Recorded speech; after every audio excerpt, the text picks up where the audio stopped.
बातमी संभाजीनगरमधनं समोर येते। जुन्या वादातनं गुंड टोळीनं सय्यद इम्रान सय्यद शफीक याची त्याच्या मुलासमोरच रेल्वे स्थानक उड्डाण पुलाखाली हत्या केली आहे। बुधवारी रात्री 8:30 वाजता झालेल्या गँगवॉरमध्ये सातारा पोलिसांनी रात्री 9 तासात मुख्य संशयित मुजीब डॉनसह त्याचा सख्खा भाऊ सद्दाम मोइनुद्दीन आणि आत्ते भाऊ शेख इरफान शेख सुलेमान याला अटक केली।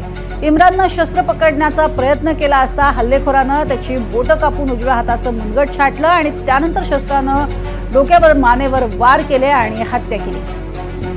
अधिक माहिती घेऊया सुमित पवार यांच्याकडनं। सुमित, काय ही नेमकी घटना? नक्कीच आपल्या 13 वर्षाच्या आयान मुलाला आणि 3 वर्षाच्या आजानला घेऊन इम्रान हा घराबाहेर गेला होता आणि तो घरी परतत असताना ही घटना घडली आहे। सिल्क मिल कॉलनीतील परिसरातील उड्डाणपुलाखाली एका सुसाट कारने त्यांची रिक्षा अडवली आणि कारमधून 5 ते 6 जणांनी उतरून मुलांना रिक्षाबाहेर काढत इम्रानवर शस्त्राने हल्ला चढवला।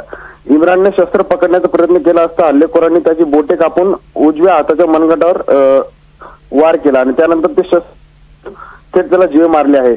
अखेर पोलिसांनी या सर्व प्रकरणी आता 3 आरोपींना अटक केली असून सातारा पोलीस ठाण्यात त्यांच्या विरुद्ध गुन्हा दाखल केलेला आहे।